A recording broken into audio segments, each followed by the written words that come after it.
علی بھائی اگلا سوال ہے، آپ نے اپنے ایک کلپ میں فرمایا تھا کہ قیامت کے دن ہر انسان کو اس کے باپ کے نام کے ساتھ بلایا جائے گا، یعنی فلاں بن فلاں۔ مجھے یہ پوچھنا تھا کہ اگر واقعی یہ یونیورسل ٹروتھ ہے تو سیدنا عیسیٰ علیہ السلام کو کس ولدیت کے ساتھ بلایا جائے گا؟ پلیز وضاحت فرما دیں۔ بڑی دور تک پہنچ گئے جی آپ۔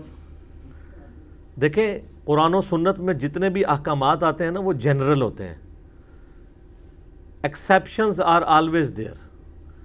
شکر حضرت عیسیٰ کا پوچھ لیا، ان کی تو میں ماں کا نام بتا سکتا ہوں، آدم علیہ السلام کا ذکر کرتے تو میرے پلے کچھ بھی نہیں سی بتانے کے لیے۔ تو ان کے علاوہ کی بات ہو رہی ہے نا، ان کے سوا کی بات ہو رہی ہے۔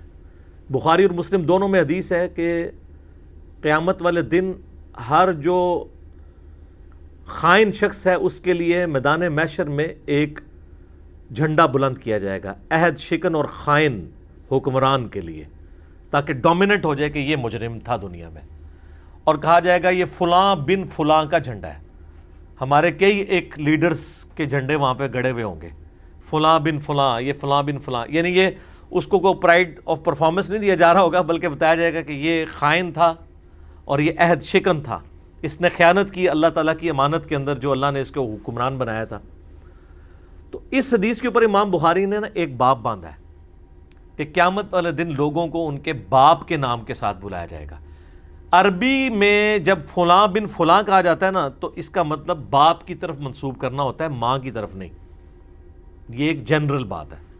تو امام بخاری نے اس کنسیپٹ کا رد کیا جو یہ کہتے ہیں کہ جی وہ اللہ تعالیٰ قیامت والے دن پردہ رکھے گا اور ماں کے نام کے ساتھ بلائے گا۔ یار یہ آپ لوگوں کو اتنی ٹینشن کیوں پڑی ہوئی ہے؟ اللہ نے تو دنیا میں ہی پردہ رکھا ہوا ہے۔ صحیح بخاری اور مسلم دونوں میں حدیث ہے کہ بچہ اس کا ہے جس کے بستر پہ پیدا ہو، خواہ اس کی عورت نے کسی منہ کے ساتھ منہ کالا بھی کیا ہو نا، تب بھی قانوناً نبی علیہ السلام نے فرمایا بچہ اس کا ہے جس کے بستر پہ پیدا ہوگا۔ تو دنیا میں اللہ نے پردہ رکھ دیا کہ اس کا نام ہوگا اس کا بیٹا جس کے بستر پہ پیدا ہوا، تو قیامت والے دن بھی یہ اسی طریقے سے ہوگا۔ اور دوسری بات، جو شخص آؤٹ آف ویڈ لاک پیدا ہوا ہے اس میں اس کا کیا قصور ہے؟ قصور تو اس کا ہے جس کی غلطی تھی۔ تو قیامت والے دن تو اللہ تعالیٰ گناہوں پہ جس کے پردہ رکھے، ہم تو اللہ سے امید رکھتے ہیں کہ پردہ رکھے، ادروائز تو بڑے بڑے شریف زادوں کے پردے وہاں پہ فاش ہو جانے ہیں، کیونکہ قیامت کا دن جو ہے وہ تو حساب و کتاب کا دن ہے نا۔ اس میں جب جوڈیشری میں کوئی چیز پیش ہوتی ہے پھر گواہوں کے ساتھ پورے کا پورا نامہ اعمال جو سورہ بنی اسرائیل میں آتا ہے کہ اپنا ہی نامہ اعمال پڑھ آج اپنا حساب کرنے کو تو خود ہی کافی ہے۔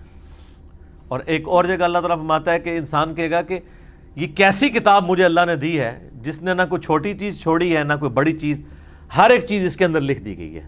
تو قیامت کا دن تو بہت سخت ہے، اس کا معاملہ بالکل الگ ہے۔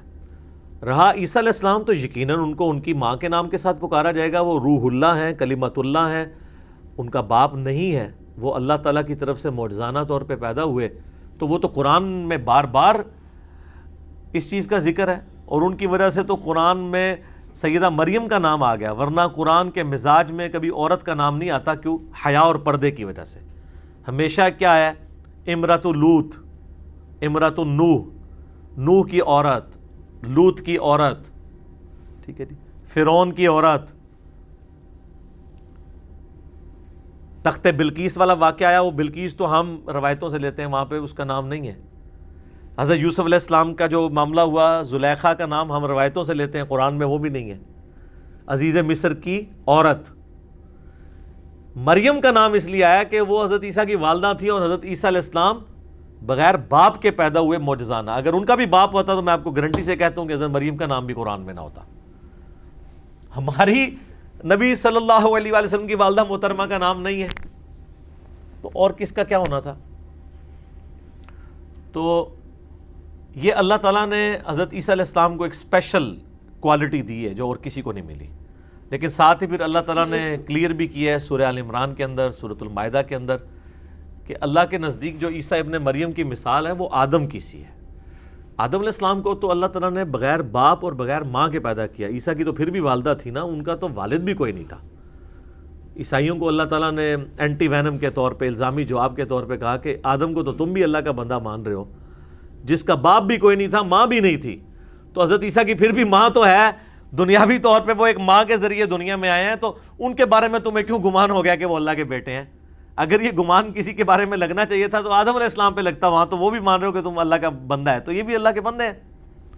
تو حضرت آدم علیہ السلام کہ چونکہ ماں باپ کوئی نہیں ہے، ان کو ان کے نام کے ساتھ ہی پکارا جائے گا۔ حضرت عیسیٰ علیہ السلام کی والدہ ہیں تو ان کی والدہ کی طرف نسبت ہوگی، باقی سب کو باپ کے نام کے ساتھ پکارا جائے گا۔ یہ تو بالکل کلیئر کٹ مسئلہ ہے۔ اور حضرت عیسیٰ علیہ السلام کی شخصیت چونکہ غیر معمولی شخصیت ہے، ان کے ساتھ ہمیشہ سے لوگوں نے اس طرح کی چیزیں وابستہ کیں۔ خود نبی صلی اللہ علیہ وآلہ وسلم کے مبارک زمانے میں حضرت عیسیٰ علیہ السلام کی وجہ سے نبی صلی اللہ علیہ وآلہ وسلم کے ساتھ بھی کفار مکہ نے حجت بازی شروع کر دی۔ جس طرح یہ حجت بازی ہوئی، میں نہیں بدگمانی نہیں کرتا، لیکن بعض اوقات کبھی یہ حجت بازی بھی ہو سکتی ہے۔ نبی صلی اللہ علیہ وآلہ وسلم کے ساتھ کیا ہوا کہ سورۃ الانبیاء میں آیت ہے اینڈ پہ جا کے کہ قیامت والے دن اللہ تعالیٰ جو بتوں کی پوجا کرنے والے ہیں، جھوٹے خداؤں کی، جھوٹے آلہہ ہیں جو، ان کے آلہہ کو بھی دوزخ میں پھینک دے گا۔ پھر اللہ تعالیٰ اس پہ ورڈکٹ دیتا ہے کہ دیکھو اگر یہ خدا ہوتے تو یہ آج دوزخ میں تو نہ ہوتے، تمہارے ساتھ بت بھی تمہارے جل رہے ہیں جن کی تم پوجا پاٹ کرتے تھے۔ اچھا، جب یہ آیت نازل ہوئی نا سورۃ الانبیاء کے اندر، تو پھر کافروں نے نبی علیہ السلام کے ساتھ نا حجت بازی شروع کر دی، اور انہوں نے کہا کہ اچھا قرآن تو یہ کہہ رہا ہے کہ ہم بتوں کی پوجا کرنے والوں کو، جن کو، بلکہ وہ تو جنرل ہے کہ جن کو اللہ کے سوا پوجا گیا ان کو بھی، ان کے ماننے والوں کو بھی دوزخ میں جھونکیں گے، تو اس کا مطلب ہے کہ عیسیٰ ابن مریم کو بھی دوزخ میں پھینکا جائے گا، کیونکہ ان کو بھی تو لاکھوں کروڑوں لوگ پوج رہے ہیں اللہ کے سوا۔ تو اب یہ وہی انہوں نے حجت بازی کی، تو اللہ تعالیٰ نے پھر اس کو باقاعدہ کلیریفائی فرمایا سورہ الزخرف پارہ نمبر 25 کے اندر۔ اس کو ان اٹینڈڈ نہیں چھوڑا، ظاہر ہے کہ ایک بہت بڑا ایک فتنہ وہ لوگ کھڑا کر رہے تھے نا، تو اللہ تعالیٰ نے فرمایا، یہ آیت ہے 57، اعوذ باللہ من الشیطان الرجیم، بسم اللہ الرحمن الرحیم، وَلَمَّا ضُرِبَ ابْنُ مَرْيَمْ مَثَلًا، اور یہ جو عیسیٰ ابن مریم کی مثال بیان کی جاتی ہے، اذا قومک منہ یصدون، تو اے نبی علیہ السلام آپ کی قوم اس میں بھی جھگڑا کرنا شروع کر دیتی ہے۔ وقالو، اور یہ کہتے ہیں، آلہتنا خیر ام ہوا، کیا ہمارے آلہہ بہتر ہیں یا عیسیٰ ابن مریم؟ ما ضربوہ لک الا جدلا، یہ آپ سے مثال نہیں بیان کرتے مگر جھگڑا کرنے کے لیے۔ بل ہم قوم خصمون، بلکہ یہ تو ہے ہی جھگڑالو قوم ہے۔ یعنی کفار مکہ کہتے تھے اچھا تمہارے نزدیک حضرت عیسیٰ زیادہ بہتر ہے یا ہمارے بت؟ تو ظاہر مسلمان کیا کہیں گے؟ حضرت عیسیٰ بہتر ہے۔ تو وہ پھر اگلی پھکی کے طور پہ، الزامی جواب کے طور پہ کہتے تھے کہ اگر ہمارے بت دوزخ میں جل رہے ہیں تو یہ چھوٹا مسئلہ ہے تمہارے لیے، تمہارے لیے تو بڑا مسئلہ ہے کہ تمہارا عیسیٰ بھی دوزخ میں جلے گا، کیونکہ اس کو بھی تو خدا کے سوا پوجا جا رہا ہے۔ تو اللہ نے فرمایا یہ جھگڑے کے لیے کر رہے ہیں۔ دیکھا کیسا شیطانی دماغ جانتا ہے۔ ان ہوا الا عبد انعمنا علیہ، وہ تو نہیں تھے مگر ہمارے ایک بندے جن پر ہم نے انعام کیا تھا۔ وجعلناہ مثلا لبنی اسرائیل، اور ان کو ہم نے بنی اسرائیل کے لیے ایک مثالی پرسنالٹی بنایا تھا۔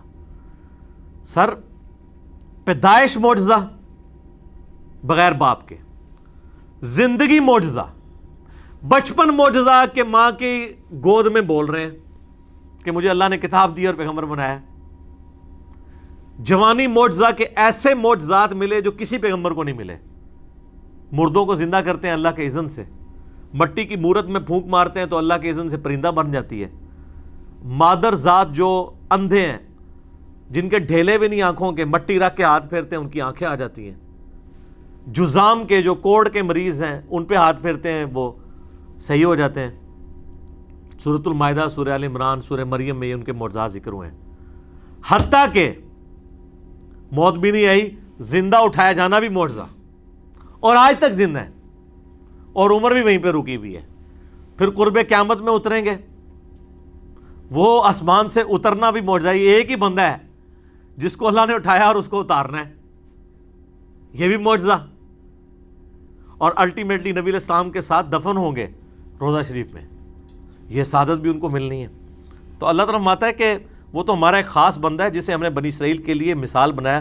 وَلَوْ نَشَاءُ لَجَعَلْنَا مِنْكُمْ مَلَائِكَةً فِي الْأَرْضِ يَخْلُفُونَ, اگر ہم چاہتے تو ہم فرشتوں کو زمین میں تمہارا خلیفہ بنا سکتے تھے. اگر اللہ تعالیٰ چاہتا تو فرشتوں کے ساتھ بھی معاملات چلا سکتا تھا, لیکن اب چونکہ اب دنیا میں انسان آباد ہیں تو انسانوں کے ہی معاملات آگے چل رہے ہیں. وَإِنَّهُ لَعِلْمٌ لِلسَّاعَةِ, اور عیسیٰ ابن مریم علم ہے قیامت کا. یہاں علم معنوں میں آئے گا خبر, کیونکہ علم بھی جو آپ کے پاس آتی ہے وہ ایک خبر ہوتی ہے نا. فَلَا تَمْتَرُنَّ بِهَا وَاتَّبِعُونَ, تو دیکھنا اس میں شک نہ کرنا اور میری پیروی کرنا. هَذَا صِرَاطٌ مستقیم, یہ ہے سیدھا راستہ. یعنی نبی علیہ السلام کو کہا جا رہا ہے کہ ان سے کہو کہ میری پیروی کرو. تو عیسیٰ ابن مریم قیامت کی خبر ہے. تو عیسیٰ ابن مریم کو ان کی والدہ کے نام کے ساتھ پکارا جائے گا, باقی لوگوں کو ان کے باپ کے نام کے ساتھ. رہی یہ ٹینشن کہ جو آؤٹ آف ویڈ لاک جو پیدا ہوئے ہیں تو وہ دنیا میں جس باپ کی طرف منسوب تھے, یعنی جس کے بستر پہ پیدا ہوئے تھے, قیامت والا دن اسی کے نام سے پکارا جائے گا. یہ نہیں کہا جائے گا کہ یہ تو, چونکہ اللہ تعالیٰ نے تو اپنے شریعت کے حوالے سے اس کو اسی طریقے سے اسٹیبلش کیا ہوا ہے. تو اس میں اس بندے کو ٹینشن لینے کی ضرورت نہیں ہے, اور عیسیٰ علیہ السلام کی ٹینشن آپ کو کیا لینے کی ضرورت ہے. آپ اپنی ٹینشن کریں کہ آخرت میں ہمارے ساتھ کیا معاملہ ہونا ہے. اللہ تعالیٰ عافیت والا معاملہ فرمائے. آمین ثم آمین. ٹھیک ہو گیا جی.